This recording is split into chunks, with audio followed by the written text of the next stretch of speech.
സർവശക്തനായ ദൈവത്തിൻ്റെ അതിപരിശുദ്ധ നാമം അതിയായി മഹത്വപ്പെടുമാറാകട്ടെ. നിങ്ങൾ ശ്രവിക്കുന്നത് ജീസസ് വോയിസ് മെസ്സേജ്.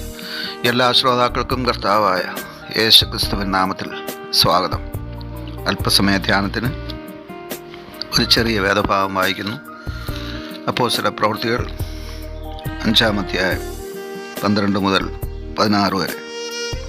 അപ്പോസ്തലന്മാരുടെ കയ്യാൽ ജനത്തിൻ്റെ ഇടയിൽ പല അത്ഭുതങ്ങളും നടന്നു. അവരെല്ലാവരും ഏക മനസ്സോടെ ശലോമോൻ്റെ മണ്ഡപത്തിൽ കൂടി വരിക പതിവായിരുന്നു.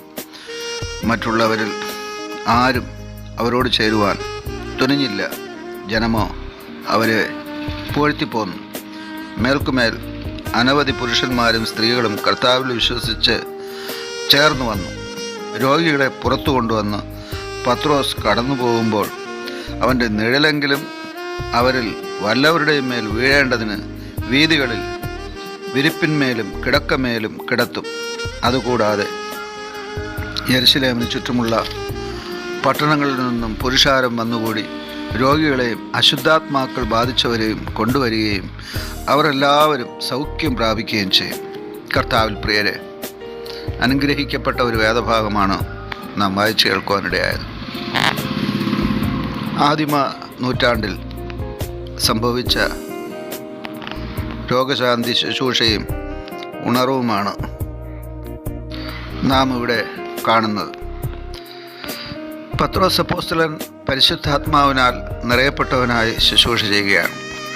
നമുക്കറിയാം പത്രോസിൻ്റെ ജീവചരിത്രത്തെ. അദ്ദേഹം മീൻ പിടിക്കുമ്പോൾ കർത്താവ് അവനെ വിളിച്ച് വേർതിരിച്ച് തിരഞ്ഞെടുത്ത് പറഞ്ഞു, ഞാൻ നിന്നെ മനുഷ്യരെ പിടിക്കുന്നവരാക്കാമെന്ന്. എന്നാൽ കുറേ നാളുകൾക്ക് ശേഷം പത്രോസിൻ്റെ ജീവിതത്തിൽ പിന്മാറ്റവും ആത്മീയ അധപതനവും ഉണ്ടാവുന്നത് നാം കാണുന്നുണ്ട്. എന്നാൽ കോഴി കൂകിയ സമയം യേശു തിരിഞ്ഞ് അവനെ ഒന്ന് നോക്കിയപ്പോൾ അവൻ പൊട്ടിക്കരഞ്ഞ് വീണ്ടും അനുദപിച്ച് യഥാസ്ഥാനപ്പെട്ടു. ശേഷം പരിശുദ്ധാത്മ നിറവിൽ ശുശ്രൂഷ ചെയ്യുന്നതാണ് അപ്പോസ്തല പ്രവൃത്തികളിൽ നാം കാണുക. ഇവിടെ വായിച്ചു കേട്ട വേദഭാഗത്ത് പത്രോസ് അപ്പോസ്തലൻ്റെ നിഴലെങ്കിലും ഏതെങ്കിലും രോഗികളുടെ മേൽ വീഴേണ്ടതിന് ജനങ്ങൾ വീഥികളിൽ ഓരോ റോഡ് സൈഡും വിരിപ്പിന്മേലും കിടക്കമേലും രോഗികളെ കൊണ്ട് കിടത്തുക പതിവായിരുന്നു എന്നാണ് നാം കാണുന്നത്. അത്രയും വിശ്വാസം ആ പ്രദേശത്തിലെ ജനങ്ങൾക്ക് അദ്ദേഹത്തിന്മേൽ അർപ്പിക്കത്തക്കവണ്ണം അദ്ദേഹം പ്രസിദ്ധനായിത്തീർന്നു. യേശുവിൻ്റെ നാമത്തിലാണ് രോഗശാന്തി ലഭിക്കുന്നതെങ്കിലും അതിന് ഒരു മുഖാന്തരം ആവശ്യമാണല്ലോ. കർത്താവിൻ്റെ പുനരുത്ഥാനത്തിന് ശേഷം യേശു നേരിട്ട് കൊടുത്തിരുന്ന രോഗശാന്തി ശുശ്രൂഷ ഇപ്പോൾ അപ്പോസ്തലന്മാരിൽ കൈമാറ്റപ്പെട്ടിരിക്കുകയാണ്. ഇത് നാം മർക്കോസ് 16-ാം അധ്യായത്തിൽ കാണുന്നുണ്ട്. യേശു പറഞ്ഞു, എന്നിൽ വിശ്വസിക്കുന്നവരാൽ ഈ അടയാളങ്ങളുണ്ടാവും. നിങ്ങൾ രോഗികളുടെ മേൽ കൈവയ്ക്കും, അവർക്ക് സൗഖ്യം വരും.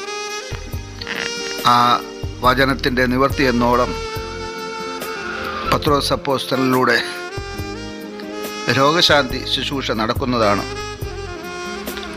അപ്പോസ്തല പ്രവൃത്തികൾ 5-ാം അധ്യായം 12 മുതൽ 16 വരെ നാം കാണുക.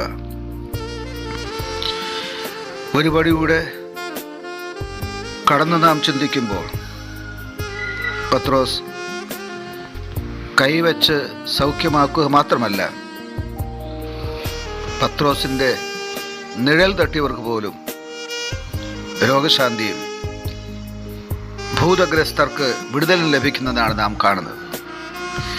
ഇവിടെ നാം മനസ്സിലാക്കേണ്ടത് ദൈവത്തിൻ്റെ പ്രവൃത്തി അഥവാ ദൈവിക രോഗശാന്തി, ദൈവിക ദൗത്യം, അത് നിർവഹിക്കുവാൻ ദൈവം വിളിച്ച് വേർതിരിച്ച് തിരഞ്ഞെടുക്കപ്പെട്ടവരിലൂടെ അത് സാധ്യമായി തീരുന്നു എന്നുള്ളതാണ്.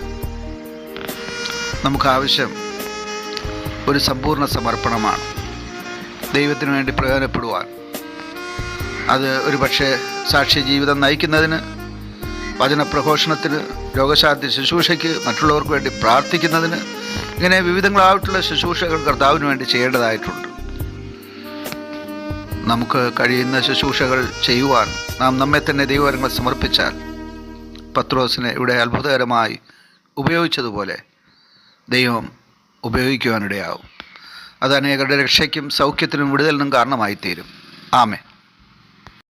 ദേശത്തിൽ ഞാൻ അനുഗ്രഹിക്കപ്പെടും, ജോലിയിൽ ഞാൻ അനുഗ്രഹിക്കപ്പെടും. ദേശത്തിൽ ഞാൻ അനുഗ്രഹിക്കപ്പെടും, ജോലിയിൽ ഞാൻ അനുഗ്രഹിക്കപ്പെടും. എൻ്റെ വീട്ടിൽ ആഹാരം കുറയുകില്ല, ആവശ്യങ്ങളൊന്നുമേ മുടങ്ങുകില്ല. എൻ്റെ വീട്ടിൽ ആഹാരം കുറയുകില്ല, ആവശ്യങ്ങളൊന്നുമേ മുടങ്ങുകില്ല. എൻ്റെ ദൈവത്താൽ നിശ്ചയം അനുഗ്രഹം പ്രാപിച്ചിടും ഞാൻ. തൻ്റെ വചനം പോലെ ഞാൻ ചെയ്യും, തൻ്റെ വഴിയിൽ തന്നെ നടക്കും.